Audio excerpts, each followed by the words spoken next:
Hey everybody, welcome back to Dad Does Videos. Today we are going to show you what to do when you get the dreaded W5 error on your Nest thermostat. So this pops up and basically tells you, hey, I can't connect to Wi-Fi anymore. And if you go to this website that's displayed on your thermostat, it walks you through a bunch of troubleshooting things like, hey, try to reconnect to Wi-Fi, try to restart your thermostat. If you search a little bit more on the internet, then you'll find out that this is kind of a problem that is experienced by a lot of Nest thermostat users. And what you have to do is just get in touch with Google, and I'll put the ways you can get in touch with them in the description.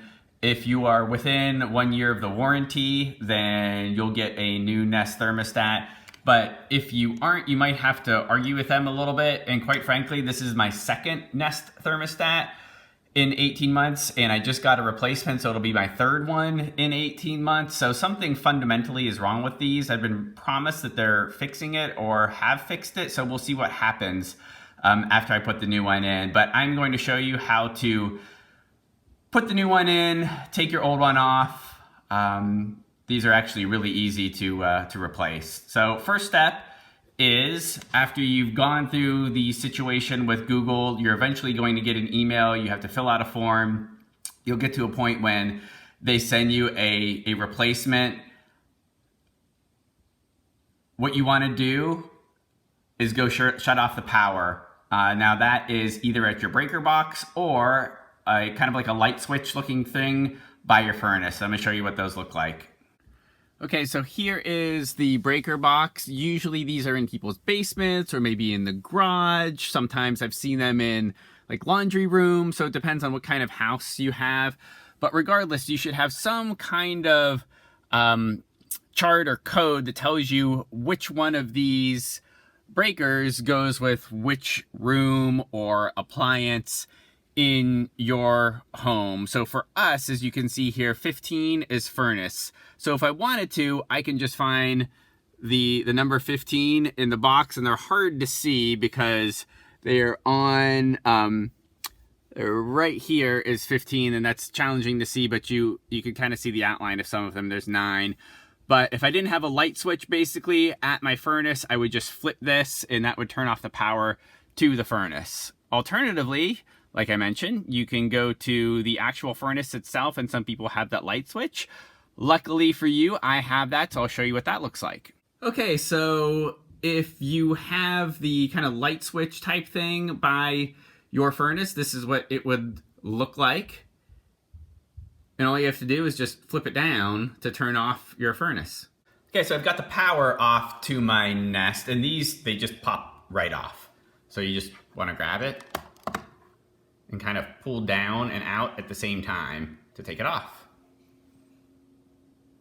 So while we're talking about this, if you want to do some remodeling or painting or any other thing where you want to actually take the base of this off, you can certainly do that. Again, go through those same steps that we just went through. Take a picture of all the wires that you see here so you remember how to set them up when you put this back on, but you can then take off this entire plate. You can see the screws here. You just remove those and do what you need to do, paint, and put this back on. As you can see here, I never did a great job of actually painting when I put this on, so that's been something that's been on my list for a while, so eventually I'll do that. Okay, so you get your new one, and just make sure it's right side up so you can see these little holes on the bottom. You can see on the right the little holes too, and you just pop it back on. It might take you a couple seconds to kind of get it in there the right way, so to speak. Okay, so once you get this back on, you go back to your electrical panel or the light switch type control by your furnace and turn your power back on, and you should go through a little power up process like this. You go through the steps that you took when you set up your initial Nest as well. Now, if this were the case, like I mentioned earlier, you wanted to paint behind here or something, you would just pop your display right back on and it should work perfectly fine. And if you are in the same situation as I am when you are replacing your Nest thermostat because of that W5 issue, you actually have to remove the old thermostat from your app and then set up the new one on there so it kind of recalibrates. Okay, here is how you remove your thermostat and then add a new one. So go into your Nest app and just click on the place where you have your thermostat already set up. So for me, that's the dining room. And you go up to the settings and then just scroll all the way down and click remove thermostat, and you'll go through that process. So once you're done with that, you go back out and go to the main home screen and click on settings, and then scroll down to add product, and you'll walk through that process there to add your new thermostat so that the app recognizes it as new when you connect to it, and you're good to go.